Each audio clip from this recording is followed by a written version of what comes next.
बिस्मिल्लाहिर्रहमानिर्रहीम। अस्सलाम वालेकुम माय डियर स्टूडेंट्स। सबसे पहले आप लोगों को वेलकम है द एक्सीलेंस एकेडमी प्लेटफॉर्म पर। डियर स्टूडेंट्स, आज हमने सिस्टमैटिक्स का एक टॉपिक डिस्कस करना है जिसका नेम है वेटेज ऑफ टेक्सोनोमिक कैरेक्टर्स।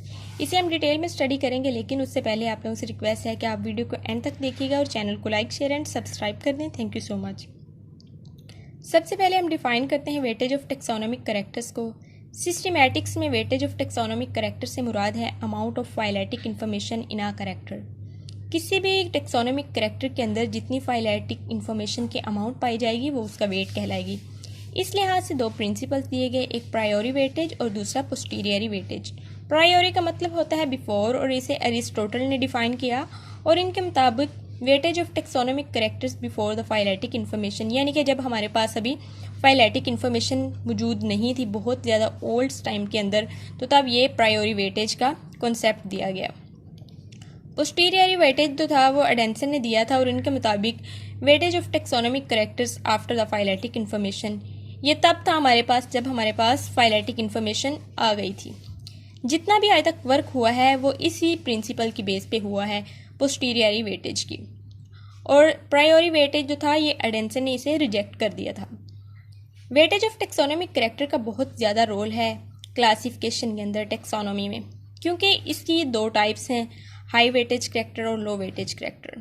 तो टेक्सोनोमी ज़्यादातर हाई वेटेज कैरेक्टर्स को यूज़ करते हैं। हाई वेटेज कैरेक्टर से मुराद है कि ऐसे कैरेक्टर जिनके पास ज़्यादा फाइलेटिक इन्फॉर्मेशन है।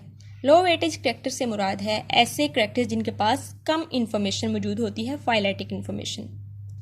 अब हम one by one high weightage characters को डिस्कस करते हैं। इसमें सबसे पहला हमने जो यहाँ पे मेंशन किया है वो है कॉम्प्लेक्सिटी।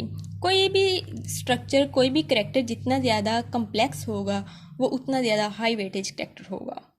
इसमें ये इस वजह से ये हाई वेटेज होगा क्योंकि जितना ज़्यादा कोई कम्प्लेक्स कैरेक्टर होगा उसकी जीनोटिपिक स्टडीज़, उसकी रिसर्च उतनी मुश्किल होगी, और उतनी जितनी ज़्यादा मुश्किल होती जाएंगी हमारे पास, ये उतना ही ज़्यादा हाई वेटेज कैरेक्टर कहलाएगा।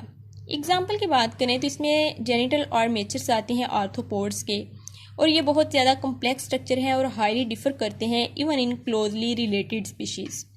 तो इनके कम्प्लेक्सिटी की वजह से ये हाई वेटेज कैरेक्टर हैं। अदर कैरेक्टर में हमारे पास कम्प्लेक्स पैटर्न ऑफ टीथ आते हैं, कम्प्लेक्स कलर पैटर्न्स आते हैं। नेक्स्ट जो हाई वेटेज कैरेक्टर है वो है कॉन्स्टेंसी। कोई कैरेक्टर जितना ज़्यादा कॉन्स्टेंट होगा थ्रू जनरेशन आफ्टर जनरेशन, तो वो उतना ही ज़्यादा हमारे पास हाई वेटेज कैरेक्टर कहलाएगा।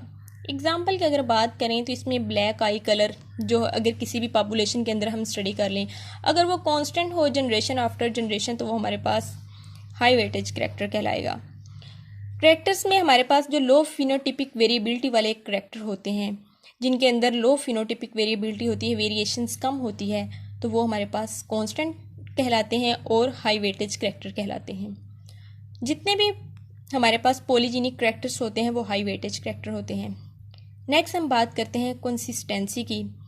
कोई कैरेक्टर जितना ज़्यादा कंसिस्टेंसी जिसके अंदर पाई जाएगी जनरेशन आफ्टर जनरेशन, तो वो उतना ही ज़्यादा हमारे पास हाई वेटेज कैरेक्टर कहलाएगा। और इसे हम यूँ भी कह सकते हैं कि अगर किसी एक ग्रुप के अंदर उसकी कंसिस्टेंसी है, दूसरे ग्रुप के अंदर नहीं है, अगर है तो वो एक ग्रुप में लगातार है, मुस्तकिल मजाजी है उसके अंदर, और अगर वो एब्सेंट है किसी ग्रुप के अंदर तो तब भी उसके अंदर मुस्तकिल मजाजी है, तो इस लिहाज से वो वाला कैरेक्टर हमारे पास हाई वेटेज कैरेक्टर कहलाएगा। यहाँ पे 3 पॉपुलेशन आपको दिखाई गई हैं, ए बी सी। तो अगर ए की हम बात करें तो इसमें ब्लैक आइज़ हैं लोगों की, बी के अंदर ब्राउन आइज़ हैं, और सी के अंदर डिफरेंट कलर्स हैं। ए में अगर देखें तो वो जनरेशन आफ्टर जनरेशन जो है ये एक कंसिस्टेंसी है, तो ये हमारे पास हाई वेटेज कैरेक्टर कहलाएगा, यानी कि ब्लैक ही रिपीट हो रहा है, और बी के अंदर भी ब्राउन ही रिपीट हो रहा है। सी में हमारे पास डिफरेंट कलर्स आ रहे हैं, कोई कंसिस्टेंसी नहीं है, तो ये हमारे पास फिर हाई वेटेज कैरेक्टर नहीं होगा। सी वाला, ए और बी दोनों कंसिस्टेंसी के अंदर आएंगे और हाई वेटेज कैरेक्टर कहलाएंगे। नेक्स्ट जो कैरेक्टर हमारे पास वो है नो इकोलॉजिकल इन्फ्लुएंस। ऐसे कैरेक्टर्स जिनके अंदर कोई भी इकोलॉजिकल इफेक्ट नहीं होता, कोई इकोलॉजिकल इन्फ्लुएंस नहीं होता, वो हमारे पास हाई वेटेज कैरेक्टर कहलाते हैं। यानी कि अगर यहाँ पे हम बात करें मरगैंसर की, जो कि एक हमारे पास बर्ड है और ये ईट करती है फ़िश को, तो इसे हम किसी भी रीजन में किसी भी एरिया में रख लें तो ये फ़िश को ही ईट करेगी, यानी कि इकोलॉजी का इसके ऊपर कोई भी इन्फ्लुएंस नहीं होगा। तो ये था हमारे पास आज का lecture. Hope so dear students आपको समझ आया होगा।